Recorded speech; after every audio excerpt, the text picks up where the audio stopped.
Continuando con las clases, vamos a hablar del tema de enfermedades del pericardio.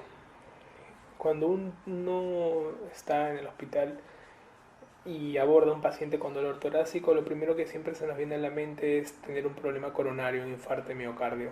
Pero hay tipos de dolores que básicamente ustedes saben en el estudio del dolor, hay varias formas, según la semiología del dolor, de poder sospechar de que el dolor que nosotros estamos viendo en nuestro paciente no es de afectación coronaria clásica, sino puede ser una afectación pericárdica.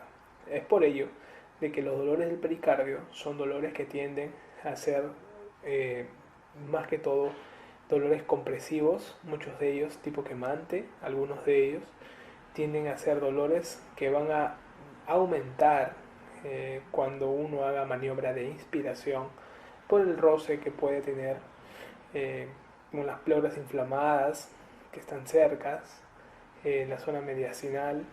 Vamos a ver también nosotros que los pacientes con enfermedades pericárdicas, muchas de ellas no tienen una presentación de tipo dolorosa, sino inflamatoria.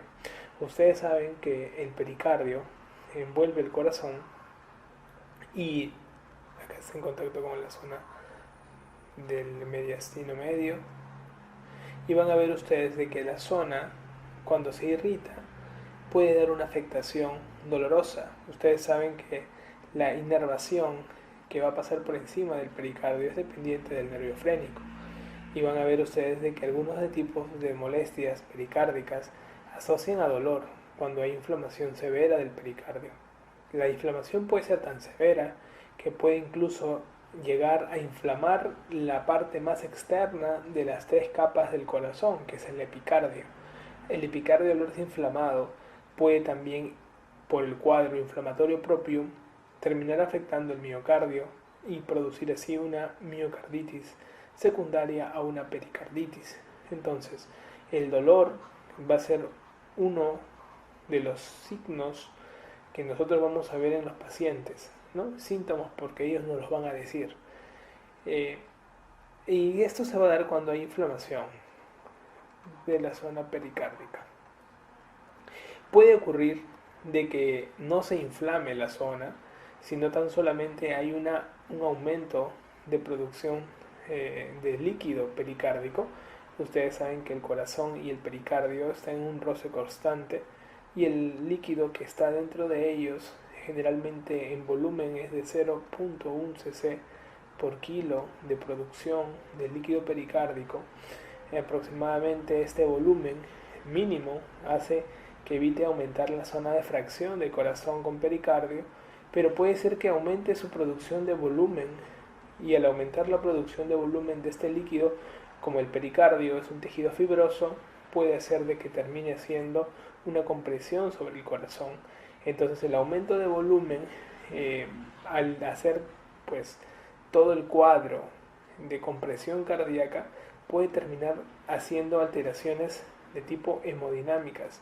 O sea, no solamente las afectaciones pericárdicas se presentan con dolor, sino también pueden presentarse con alteraciones hemodinámicas, con disminución de la presión, con aumento de la presión venosa central y un cuadro de congestión que se puede dar sobre todo asociado a una alteración de la contractilidad normal del corazón.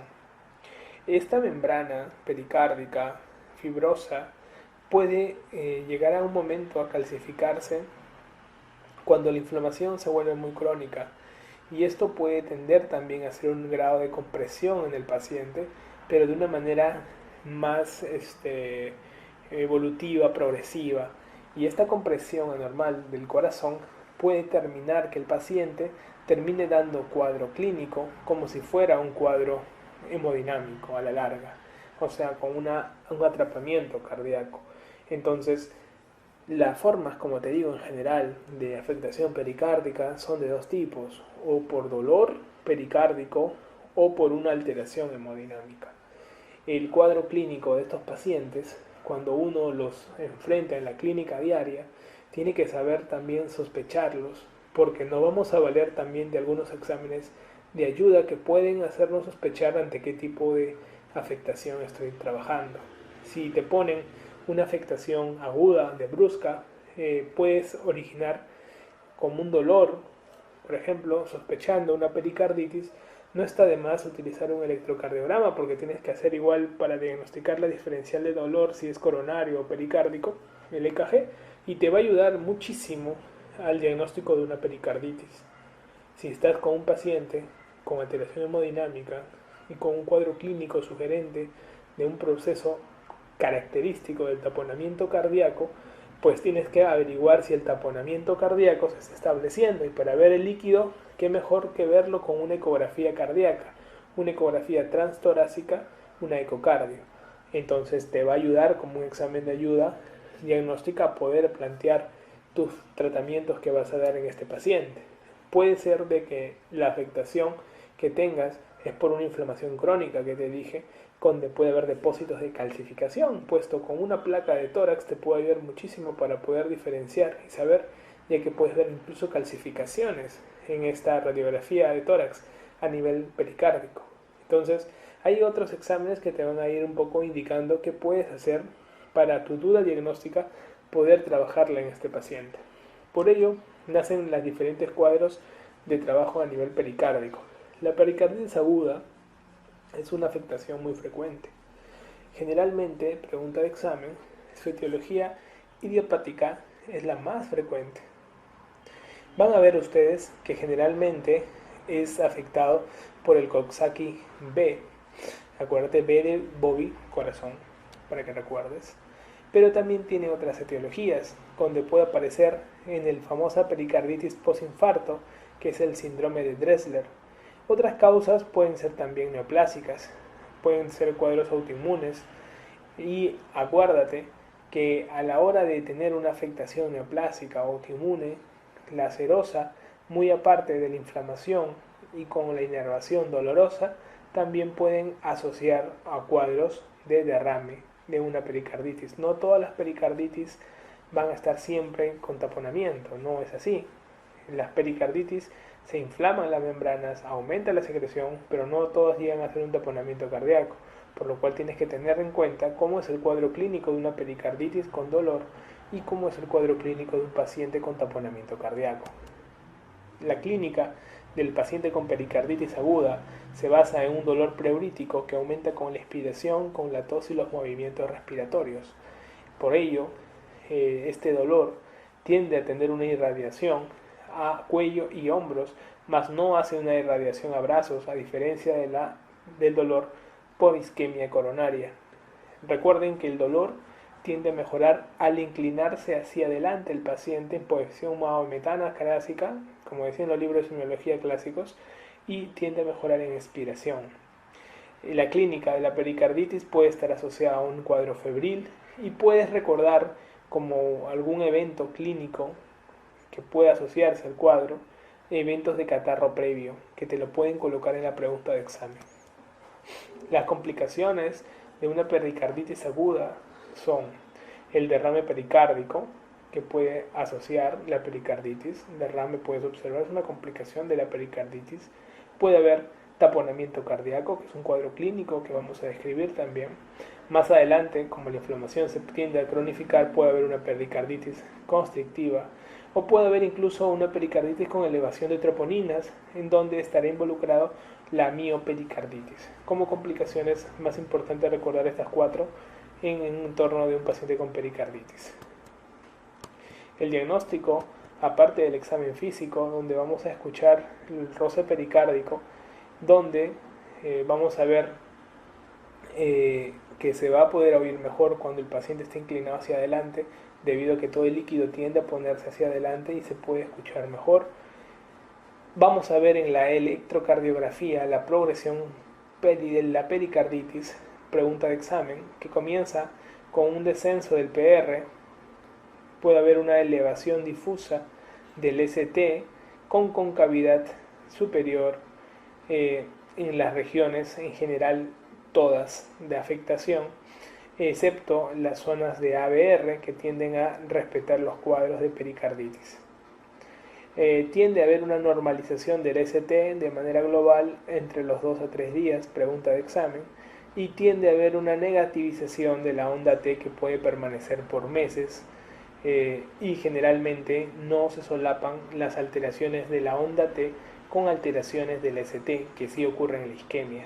¿Ok? Entonces, esto es muy importante. En el diagnóstico diferencial de la pericarditis versus el infarto, volvemos a ver de nuevo que el ST en la pericarditis es cóncavo. ¿Ok? Es cóncavo. En la pericarditis es cóncavo, porque te acuerdes la C de pericarditis con C de cóncavo. En cambio, en el infarto es no cóncavo, tiende a ser más convexo. En la pericarditis es difuso, en cambio en el infarto es segmentario. Claro, dependiendo qué caras afecta. En el infarto, en la pericarditis se agarra todo, la inflamación es global. Vamos a ver nosotros el segmento PR, tiende a haber un descenso en la pericarditis, en el infarto no hay descenso. En las fases vamos a ver nosotros que en la pericarditis la T tiende a invertirse cuando el ST tiende a normalizarse. En cambio, en el infarto vamos a ver que la T se invierte aún el ST estando elevado. Por eso es de que en el infarto normalmente vemos que no tienden a solaparse. En la pericarditis no tiende a solaparse las reacciones. La onda T se va a invertir cuando el ST se ponga normal. Mientras no ocurre eso, no hay cambio en la onda T. En cambio, en el infarto vemos que la onda T se tiende a invertir, incluso manteniendo todavía un ST aún elevado. Por lo tanto, eso es un diagnóstico en la evolución de los EKGs de un paciente con pericarditis versus una afectación de un paciente con infarto de miocardio, ¿no? Que tienes que tenerlo presente a la hora del examen. Los pacientes que tú vayas a encontrar con pericarditis en general son pacientes que tienen una concavidad, como te hemos descrito, en general, de manera difusa, y algunos segmentos que tienden un poco a respetar la afectación pericárdica es el segmento ABR, ¿no? Entonces tú vas a ver que la tendencia de la concavidad se va a presentar de manera, como puedes observar acá, una concavidad bastante manifestada, ¿cierto? En cambio en ABR no se tiende a ver eso, si ustedes están observando. En cambio en todos los demás tiende a haber una afectación más difusa del cuadro pericárdico, ¿no? Entonces esto es interesante a la hora de demostrar los diferentes tipos de afectaciones, ¿no? Acá tú observas una afectación casi en todos, en general, ¿no? Tú observas una afectación totalmente en todos, en el cuadro de pericarditis. Acá, en cambio, observen, acá hay una afectación distinta, ¿no? Acá hay una concavidad. Si ustedes observan, muchachos, van a observar acá que hay una concavidad, ¿ok? Concavidad, tienen este efecto, ¿no? Es más cóncavo. En cambio, observen acá tiende a haber más, está más cerrado, tiende a haber este cuadro, ¿no? Más convexidad. Ok, sale, mira esta convexidad de 2, de 3, ¿no? Y AF, ¿no? Es distinto, ¿todos están alterados? No. Entonces acá tiendes tú a ver una afectación de cara inferior, ¿no? Este es probablemente un infarto de cara inferior ST elevado, versus un cuadro asociado de una pericarditis. Miren la forma de las ondas a la hora de la diferencial, ¿no? Entonces, siempre busquen las diferenciales de ondas. Uno, que se tienen que ver en los dos cuadros, cuál es cóncavo, cuál es convexo. Dos, tienen que buscar la afectación difusa en la pericarditis aguda. Tres, puede haber algún descenso del segmento PR. 4. En caso de complicaciones de la pericarditis aguda, por ejemplo como en el taponamiento, tú puedes ver una disminución del voltaje, ¿no? Disminución del voltaje. Tú vas a ir a B4 y puede que B4, la onda R, la veas más pequeña, ¿no? De lo común, menos de 4 cuadraditos. Hay una disminución del voltaje.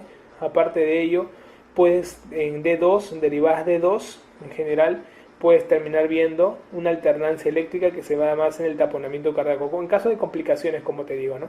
Pero en líneas generales una pericarditis aguda tienes que aprender a definirlas diferencialmente en el electrocardiograma, y es la forma de presentación versus un infarto de miocardio, ¿no?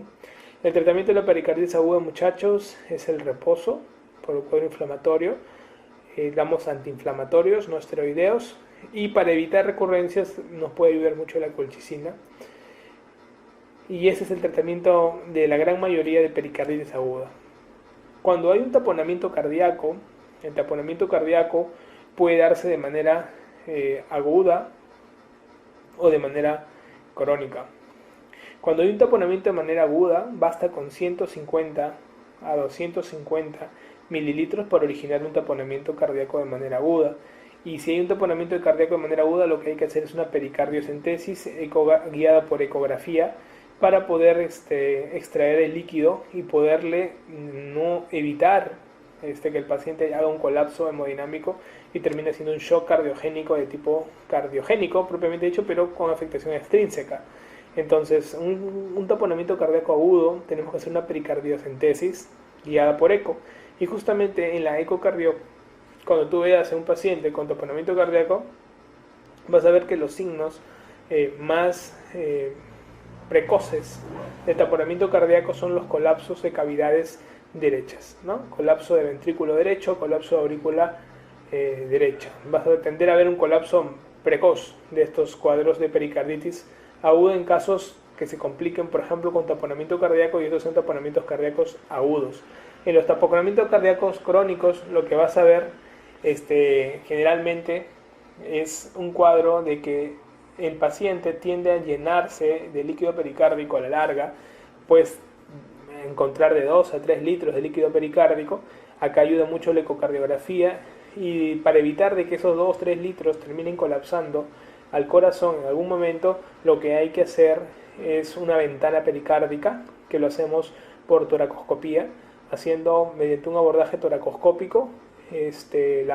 Hacemos prácticamente como una ventana a nivel del pericardio, y hacemos una comunicación entre el pericardio y la pleura para que el paciente pueda, toda la eliminación del líquido pericárdico pueda ser absorbido por la pleura, ¿no? En los pacientes con taponamiento cardíaco tipo crónico, que se puede presentar, ¿no?, a la larga por la acumulación de líquido. La etiología del taponamiento cardíaco, la etiología idiopática es la más frecuente.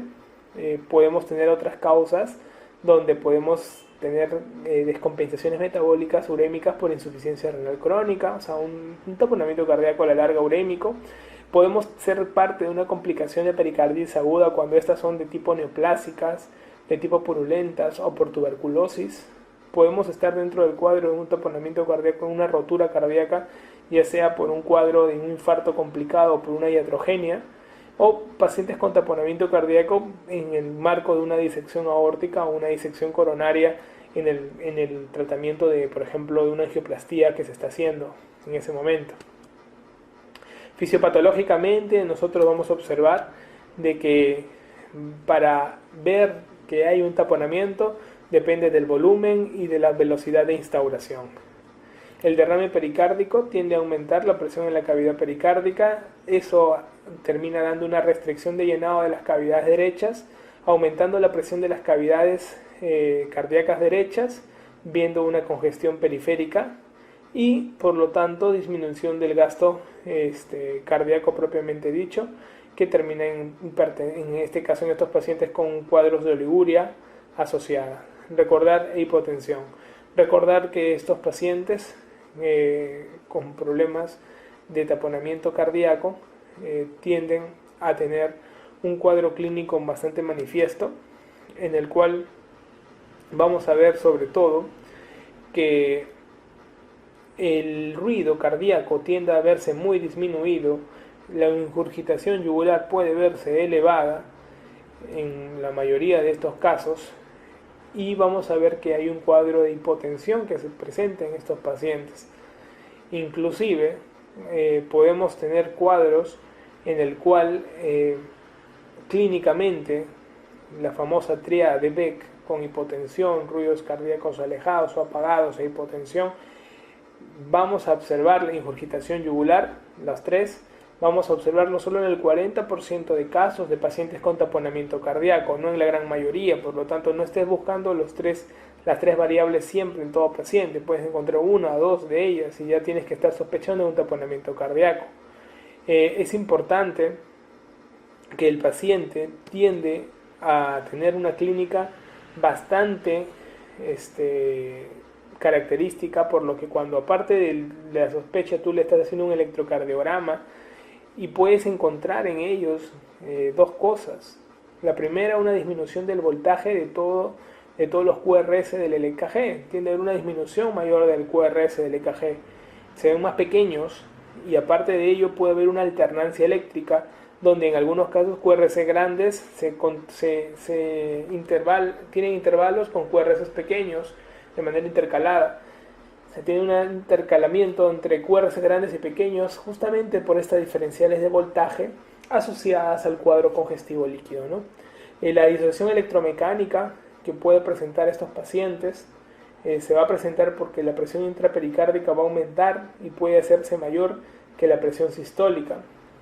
Entonces el corazón no late a pesar del estímulo eléctrico y eso puede conllevar a producir una disociación electromecánica, ¿no?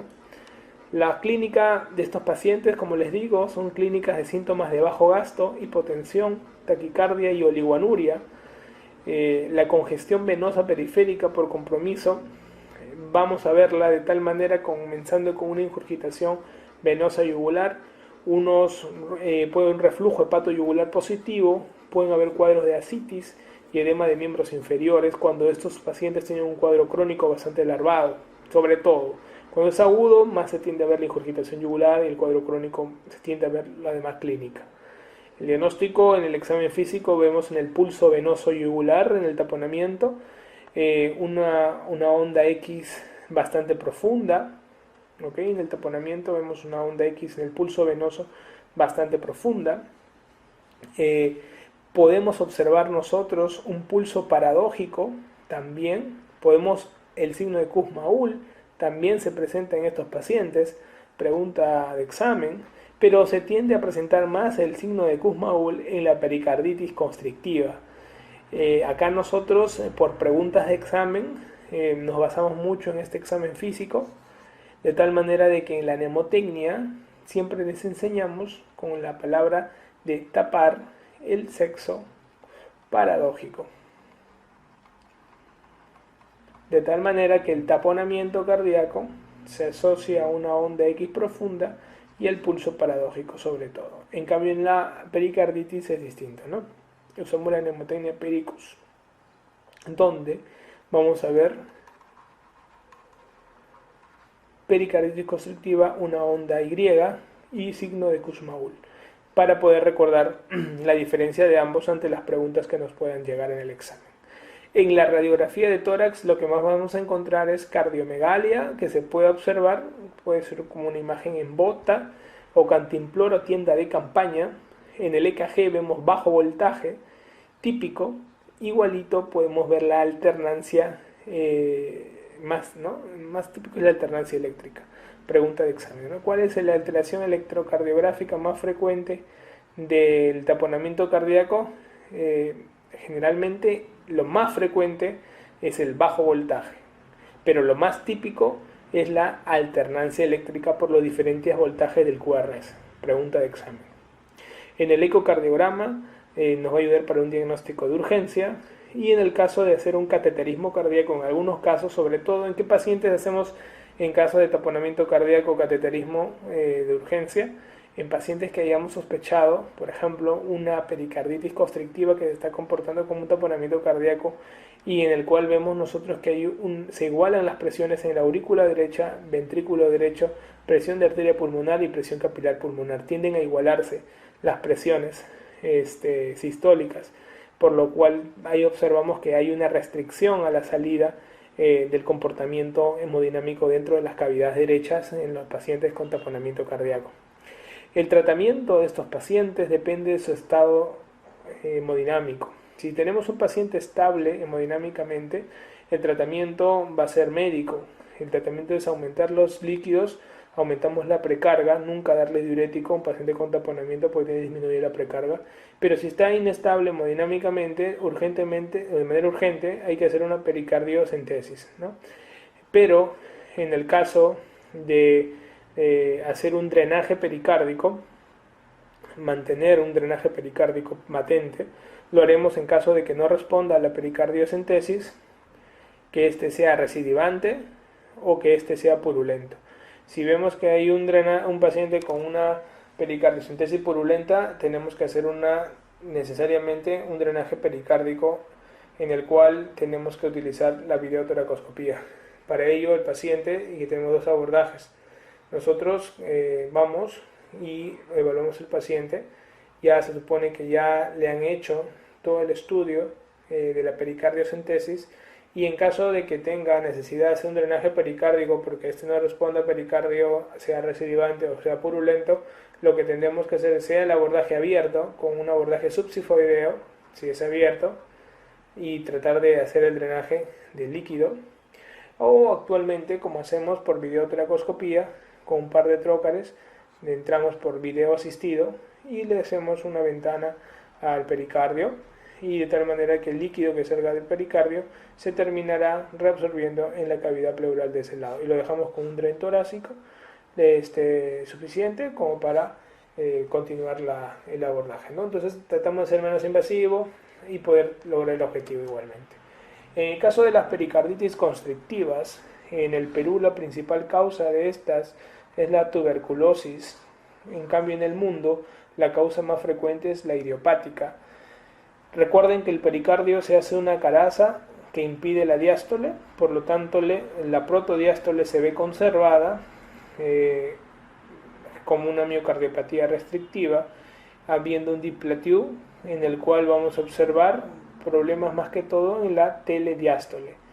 La causa idiopática es la más frecuente, y las causas secundarias que más vemos nosotros es secundario una pericarditis aguda, donde tenemos la tuberculosis, cuadros purulentos asociados o las neoplasias. Los cuadros de pericarditis aguda, pericarditis constrictiva en Perú, lo más frecuentes es la TBC. La clínica suele ser crónica, predominando el fallo del lado derecho, y generalmente tendemos a tener en el diagnóstico diferencial de estos pacientes, primero observando un pulso venoso yugular, donde podemos observar una onda profunda en Y, y vemos que el signo de Kussmaul tiende a ser más frecuente en el cuadro de pericarditis constrictiva, pero también puede tener pulso paradójico, pero este es menos frecuente en pericarditis constrictiva y es más frecuente en lo que es taponamiento cardíaco.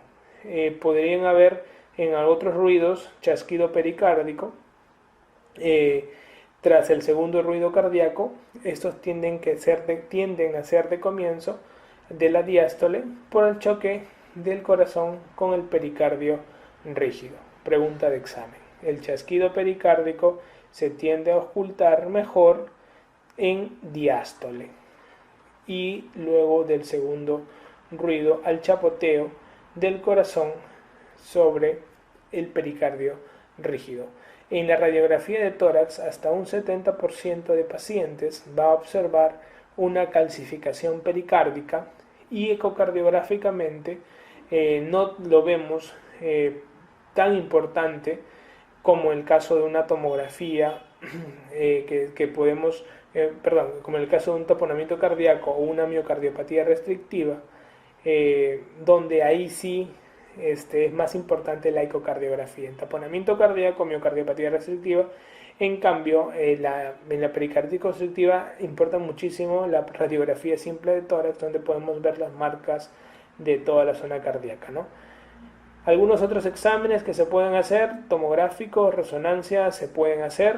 En el cateterismo cardíaco, cuando los ingresamos a estos pacientes, vemos que hay una presión sistólica igualada en todas las cavidades. Podemos observar el famoso diplatiú, y el tratamiento es la pericardiectomía, ¿no? Quitar todo el pericardio del corazón, es una cirugía abierta por esternotomía, quitar todo el pericardio y cerrar. Es una cirugía bastante complicada porque tienes que quitar todo el pericardio del corazón y por las adherencias y inflamación crónica tiende a estar muy pegado al epicardio y eso puede contribuir a complicaciones de sangrado y todo ello, ¿no?